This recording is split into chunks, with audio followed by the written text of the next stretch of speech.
مرزا صاحب ایک اور بھی جھوٹا دعویٰ کرتے ہیں۔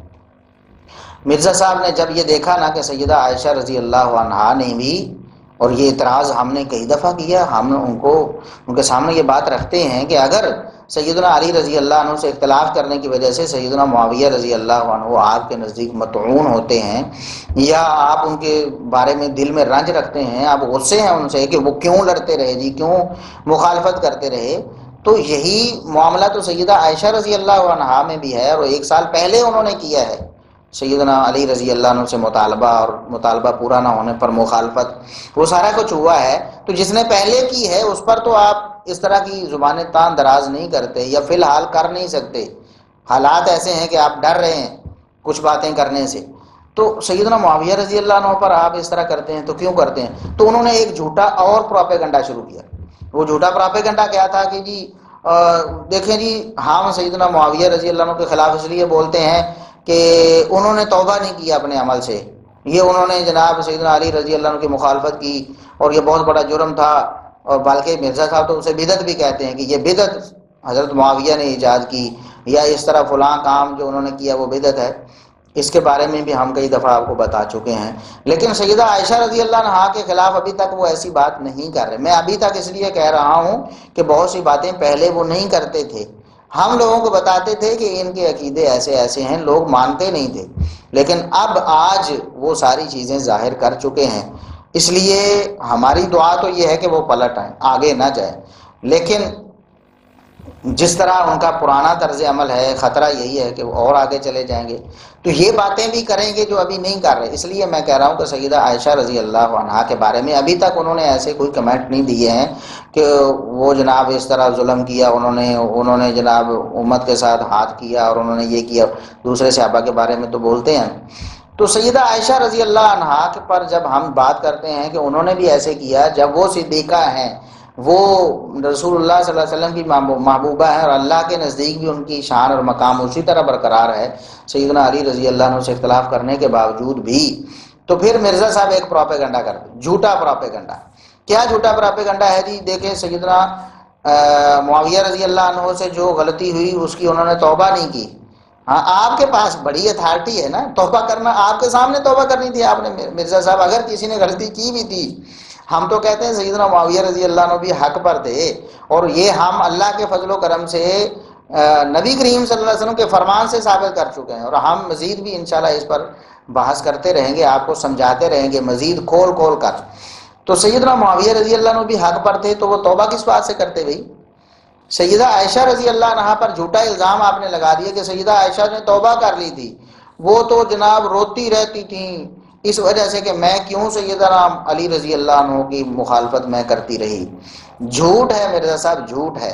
اور اس حوالے سے آپ نے اپنے پمفلٹ 5B میں ایک روایت پیش کی مصنف ابن ابی شیبہ سے، 37,772 نمبر 3772 37772۔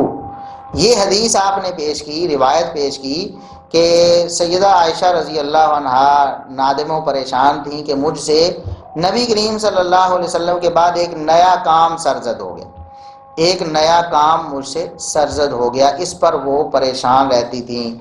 اب ظاہر ہے پریشان ہوگی، اور وہ نیا کام یہی تھا کہ سیدنا علی رضی اللہ عنہ کی مخالفت کر دی انہوں نے، تو لہذا ثابت ہو گیا کہ سیدہ عائشہ نے تو توبہ کر لی۔ اور پھر جھوٹ ایک گھڑ لیا ساتھ کہ وہ یہ کئی لوگوں کو انہوں نے بیان کیا ہے، اور لوگ بھی آگے آگے ان کے جو چیلے ہیں وہ آگے بیان کرتے ہیں کہ دیکھیں جی سیدہ عائشہ رضی اللہ عنہا اتنا روتی تھی کہ دوپٹہ تر ہو جاتا تھا۔ کیوں روتی تھی؟ کہ سیدنا علی کی مخالفت میں نے کیوں کی۔ لعنت اللہ علی الکاذبین، جھوٹا دعویٰ ہے۔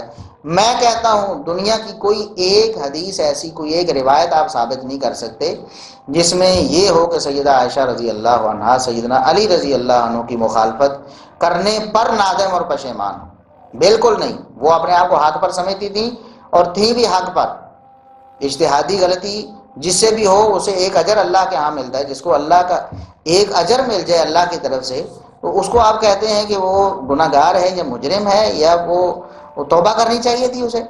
سیدہ عائشہ رضی اللہ عنہا نے بالکل بھی اس معاملے پر کبھی بھی کف افسوس نہیں ملا، اور اس بات پر نادم و شرمندہ نہیں ہوئی، کیونکہ وہ اپنے آپ کو حق پر سمجھتی تھیں، اور ان کا مطالبہ بھی برحق تھا۔ تو سیدہ عائشہ رضی اللہ عنہا کے حوالے سے یہ جو روایت آپ نے مرزا صاحب پیش کی مصنف ابن ابی شیبہ کی 37,772 نمبر، اس کی سند میں ایک مدلس راوی ہے۔ اب ہم آپ کو یاد کروائیں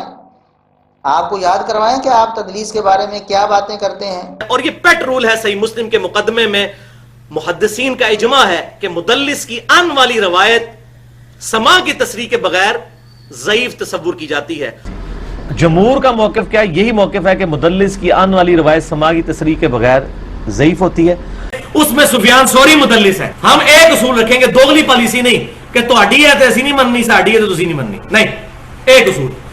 جب لوگ روایت پیش کریں اور آپ کے خلاف ہو تو فوراً اس میں تدلیس کا مسئلہ آتا ہے، اور آپ کہتے ہیں کہ جی فلاں مدلس ہے، فلاں مدلس ہے، فلاں مدلس ہے، اور تدلیس جو ہے ایسی ہوتی ہے، تدلیس کی وجہ سے روایت ضعیف ہوتی ہے۔ ٹھیک ہے، بالکل، تو قاعدہ قانون ایک رکھے نا مرزا صاحب، اس روایت میں بھی اسماعیل بن ابی خالد مدلس ہیں، اسماعیل بن ابی خالد مدلس ہیں، اور انہوں نے سما کی تصریح نہیں کی۔ اور اس روایت میں بتا چکا ہوں کہ صرف یہ الفاظ ہیں کہ مجھ سے ایک نیا کام سرزد ہو گیا۔ اب کون سا نیا کام سرزد ہو گیا اس کا بیان نہیں ہے، وہ بیان میں آگے کروں گا، صحیح بخاری سے آپ کو بتاؤں گا کہ نیا کام کیا سرزد ہوا، اور مسند احمد سے بھی آپ کو بتاؤں گا کہ نیا کام کیا سرزد ہوا۔ سیدہ عائشہ رضی اللہ عنہا کس کام پر پریشان ہو گئی تھیں وہ بھی ہم آپ کو بتائیں گے، لیکن یہ سراسر جھوٹ ہے کہ اس روایت میں جو ضعیف ہے، اس ضعیف روایت میں جو نئے کام کی بات ہے، اس نئے کام کو کہنا کہ وہ سیدنا علی رضی اللہ عنہ کی مخالفت تھا تو قطعاً جھوٹ ہے، بالکل ایسا نہیں۔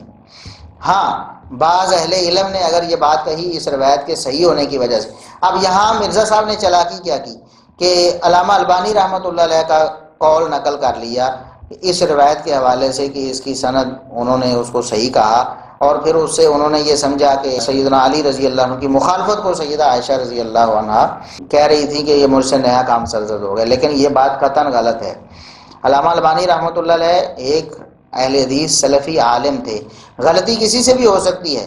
سیدہ عائشہ رضی اللہ عنہا اگر اس کام پر نادم شرمندہ تھیں ان کے موقف کے مطابق، پھر بھی سیدہ عائشہ رضی اللہ عنہ کے خلاف انہوں نے کوئی لفظ نہیں بولا، بلکہ سیدنا معاویہ رضی اللہ عنہ کی شان انہوں نے بیان کی۔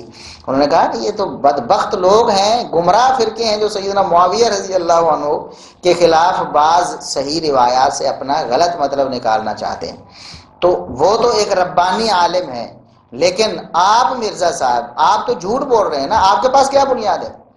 کیونکہ یہ روایت تو ضعیف ثابت ہوگی نا آپ کے بقول کہ اسماعیل بن ابی خالد مدلس ہے، اور آپ بھی کہتے ہیں کہ مدلس کی آنے والی روایت ضعیف ہوتی ہے، تو پھر مرزا صاحب آپ اس روایت کو نکالتے کیوں نہیں اپنے پمفلٹ سے؟ یہ دوغلی پالیسی کب تک چلے گی؟